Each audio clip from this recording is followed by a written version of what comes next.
The harder you actually try to organize your own home, the messier it quietly seems to slowly become over time.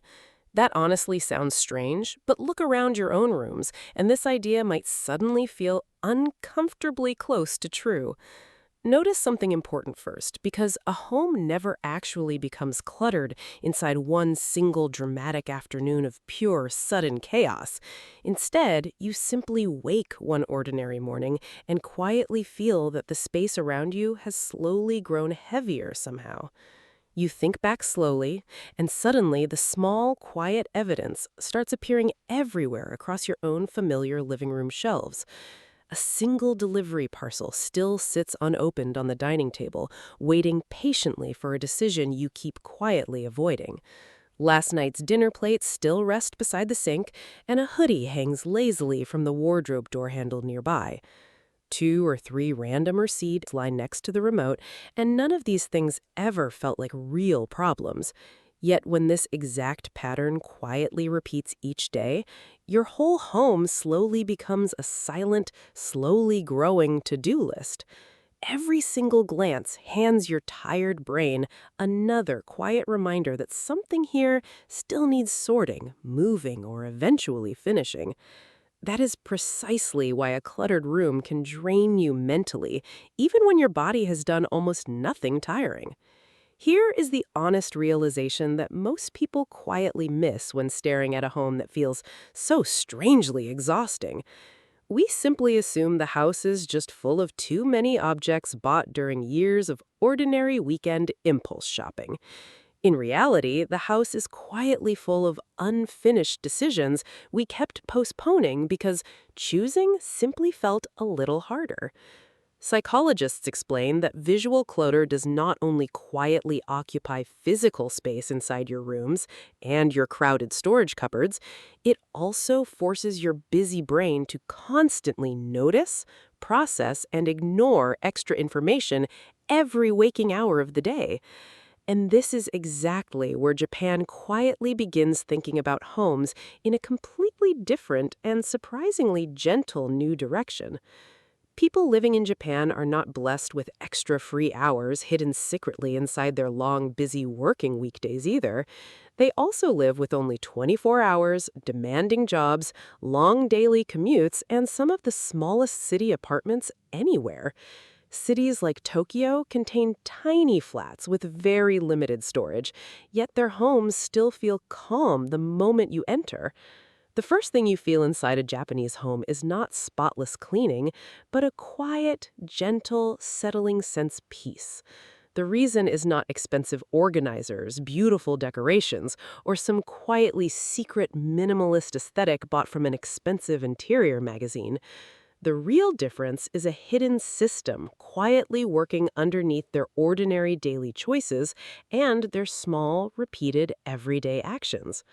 Most of us only organize our homes once the clutter has already grown clearly visible, annoying, and slightly overwhelming everywhere. Japanese homes quietly win the same game much earlier, long before the mess ever gets a fair chance to appear.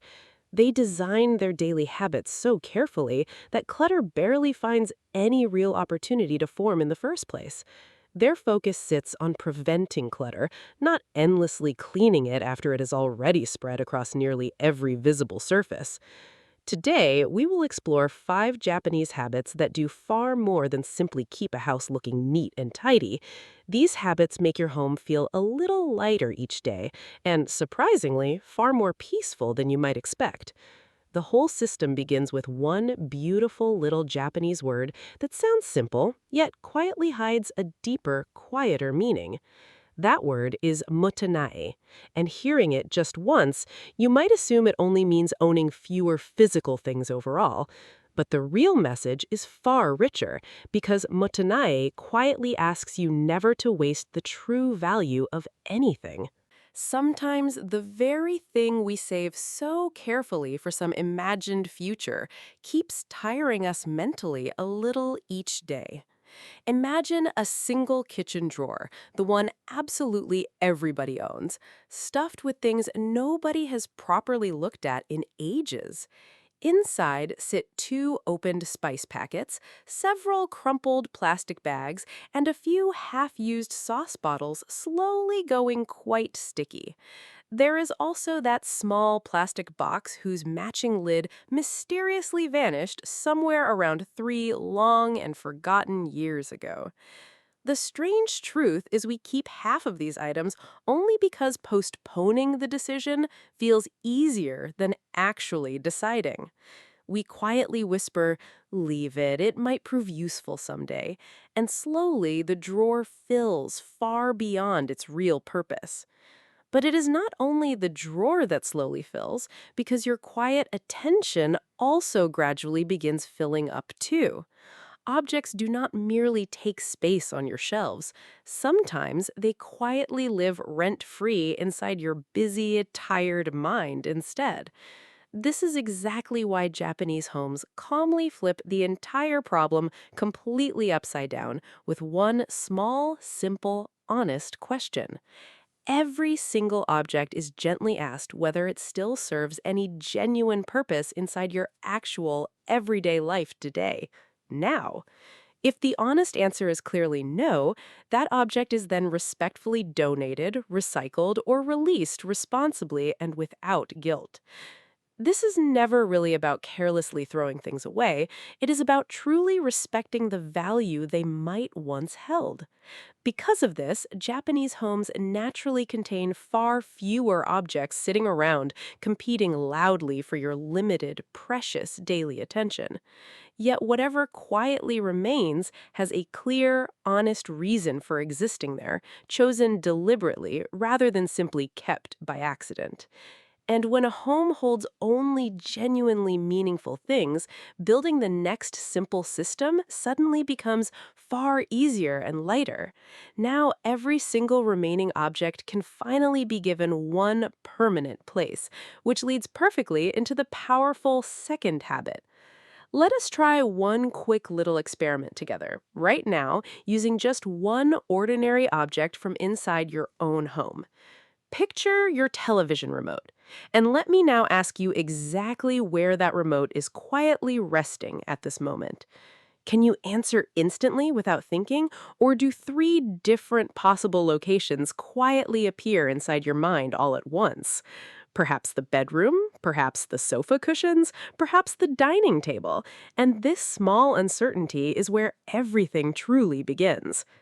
Picture a calm Japanese family calmly preparing dinner while fresh vegetables are chopped and a child finishes homework quietly nearby. Yet nobody interrupts anyone else to ask where the scissors went or which distant room swallowed the tape this time. Nobody frantically hunts for the remote either, and the reason is beautifully simple once you actually stop and truly notice. They never need to remember anything because every single object already owns one fixed, reliable place it always quietly returns. When each thing has a permanent home, endless searching almost completely disappears from the ordinary daily rhythm of normal life. Many of us honestly believe organizing simply requires more cabinets, more boxes, and far more storage crammed into our rooms. But the real problem is rarely storage itself. The deeper problem is that objects have no clear identity or address. Things genuinely do not know where they truly belong, so they quietly treat the entire house as their own home. One day, the dining table, another day, the messy bedroom, and slowly every single surface becomes a temporary resting spot. Japanese homes follow one beautifully simple rule that quietly removes this daily confusion without needing any expensive new storage furniture. Do not ever try remembering where you placed something. Instead, design one single place where it always naturally, quietly returns. When your busy brain stops memorizing the location of every tiny object, it finally frees itself for far better things. So tonight, you really do not need to organize your entire home in one exhausting, overwhelming, guilt-driven marathon cleaning session. Simply choose one small category, maybe medicines, charging cables, remotes, reusable shopping bags, or the loose pens scattered around everywhere. Give that single chosen category one permanent home, and then honestly watch how differently your quiet rooms begin feeling afterwards. You will search much less, find things faster, and your home will feel not just tidier, but noticeably lighter too. Now that every object finally owns its own address, one important question still quietly remains waiting patiently to be answered. Does every object actually travel back to that address? And this small doubt leads us directly into the third habit. There is one invisible mistake that almost all of us repeat quietly every single day without ever really noticing it. We rarely truly lose our things. Instead, we accidentally make their small journeys far longer and messier than truly necessary. This is where the simplest and perhaps most powerful Japanese habit quietly enters, often called the gentle little one-touch rule. When an object finally finishes its job, its journey should also end right there, cleanly, in one single smooth motion. Use it, return it, finished, without ever letting it wander pointlessly around your home collecting future work just for you. Imagine returning home tired one evening from your office, university, or a long, tiring day out running endless, boring errands. You pull your worn wallet from your pocket and drop it casually onto the dining table without a second thought. Later, you grab the same wallet, carry it into the bedroom, change your clothes, and leave it on the dresser. Next morning, you are rushing out, and suddenly that familiar question quietly returns. Has anyone actually seen my wallet anywhere? The wallet was never truly lost, it simply took one unnecessary journey nobody had ever actually asked it to take. And every single unnecessary journey quietly becomes another small future task waiting to steal a little more of your energy. Every extra touch you carelessly give an object is honestly just extra cleaning and extra searching hiding somewhere in disguise. Japanese homes firmly refuse to let objects travel around pointlessly, treating each single return as one calm, complete, finished action. Picking something up and completing its journey home quietly become one smooth movement rather than two separate, delayed later chores. At first, this small habit might feel slightly slow, deliberate, and mildly annoying compared to your usual careless quick dropping. But after only a few short weeks, you will genuinely be organizing far less, while everything still looks noticeably neater. The reason is beautifully simple and quietly powerful, because now you are never letting the daily mess quietly form anymore. And once objects begin moving this smoothly through your home, Japanese living quietly organizes one more surprising and overlooked thing. It organizes not only your scattered objects, but also the fragile transition moments hiding between your different, busy daily worlds. Have you ever noticed that sometimes your tired body arrives home while your restless mind stubbornly stays somewhere else entirely? Your body sinks slowly into the sofa, yet your thoughts remain trapped inside a meeting or some unread, nagging message. This is exactly why even a perfectly clean and tidy home can still somehow refuse to feel genuinely peaceful inside. Almost every traditional Japanese home has one small, dedicated space right at the front entrance, quietly known as the Genkan.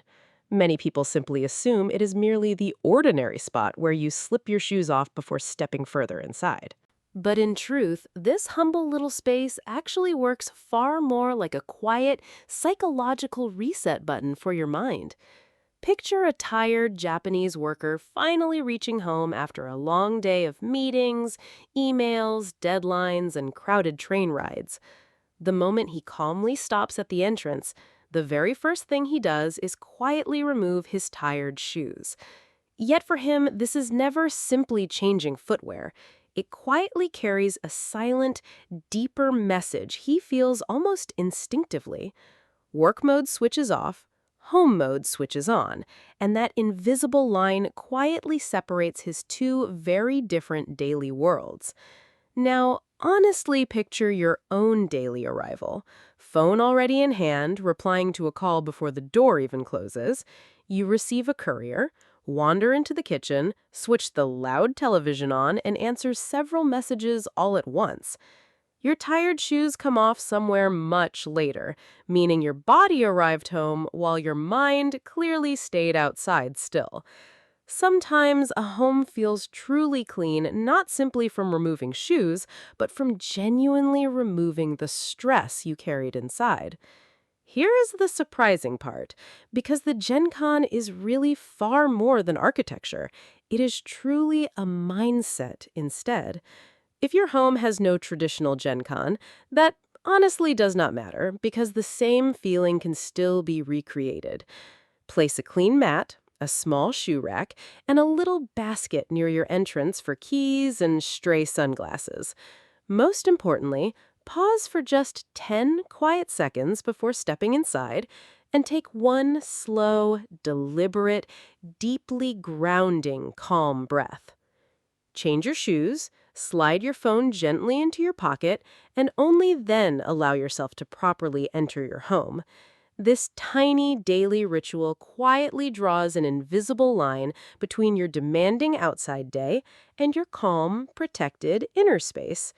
And when home slowly becomes a mental sanctuary rather than only physical space, peace begins arriving naturally without any force. But wait, if Japanese people follow such small, gentle habits, why avoid those long, exhausting weekend deep cleaning marathons entirely? The answer hides quietly inside their final and possibly most practical habit, one that quietly changes almost everything else, too. Many people simply assume Japanese homes stay clean only because their residents clean far more often than nearly everybody else. The real truth is quite different, because their homes rarely ever get any proper chance to become dirty at all. This gentle little secret is called microcleaning, and it silently rewrites your entire relationship with tidying up your living space. Most of us turn cleaning into one big, dramatic event scheduled hopefully for some free, quiet Sunday later this month. But Sunday arrives, a guest appears, plans change, or exhaustion wins, and we quietly promise ourselves next weekend instead again. Slowly, cleaning stops feeling like a simple task and steadily transforms into a heavy, guilt-soaked burden we quietly begin dreading. In Japan, the entire approach feels refreshingly different because cleaning is never a project, it is a gentle daily rhythm. Breakfast finishes and the table gets wiped clean within 20 quick seconds before anyone has even left the busy kitchen. The bathroom gets used, and any water drops around the sink are immediately dried away with a small hand towel. Dinner is finally cooked, and the stove receives one fast little wipe before it has even fully cooled right down. Laundry gets quietly folded straight away, and clothes travel directly into the wardrobe rather than piling onto a lonely chair. Looked at completely alone, each tiny action seems almost pointless, making you wonder what real difference it could possibly make. But this is precisely where Japanese thinking quietly separates itself from how most of the wider modern world approaches cleaning. They do not chase the final result. Instead, they simply repeat the correct direction again and again, quietly and consistently. 20 or 30 seconds spent quietly today easily saves you 3 or 4 exhausting hours somewhere later down the line. It works exactly like slow compound interest, where tiny, repeated deposits eventually grow into one genuinely surprising, meaningful final result. This habit connects not only to cleaning, but far more deeply to the quiet identity you slowly build around daily. Japanese people do not wake each morning deciding whether today they simply happen to feel motivated enough to actually clean. They just quietly follow their system, which is precisely why their homes stay consistent rather than occasionally, dramatically, briefly perfect. And in life, too, The biggest difference is never really created by perfection, but quietly built through steady consistency instead.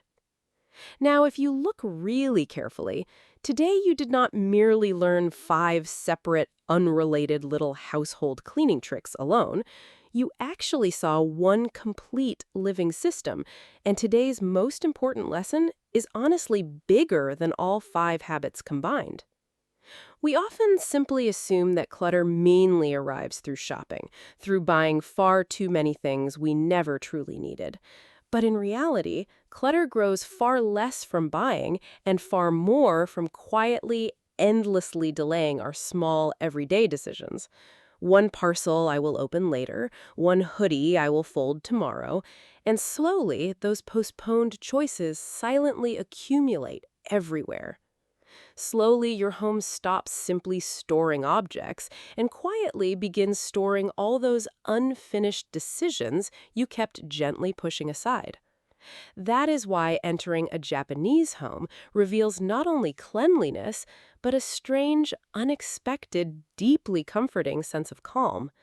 They designed their daily habits long before decorating anything, and that quiet, invisible order is what you genuinely feel inside. None of these 5 gentle habits demand expensive organizers, bigger houses, or anything beyond one honestly better daily little system. So today, you truly do not need to completely transform your entire home in one heroic, overwhelming, exhausting single attempt. Simply choose one single small habit, just one, and gently focus on it across the whole of your coming week. Perhaps after 7 days, your home has not changed as dramatically as you quietly, secretly, hoped it might have done. But there is a real chance that you yourself have changed far more than the rooms surrounding you ever could. If these simple yet powerful ideas about calmer living genuinely speak to you, keep exploring gentle philosophies exactly like these. Because true peace never really arrives from expensive furniture, larger houses, or beautiful things bought during another restless shopping trip. Peace is quietly built from those small daily habits, giving clutter far less room and your calm more breathing space. Because peace is honestly not something you carefully decorate into a house using money, effort, or some clever interior design. It is something you slowly build into your own daily habits, one quiet, deliberate, repeated, small choice at a time.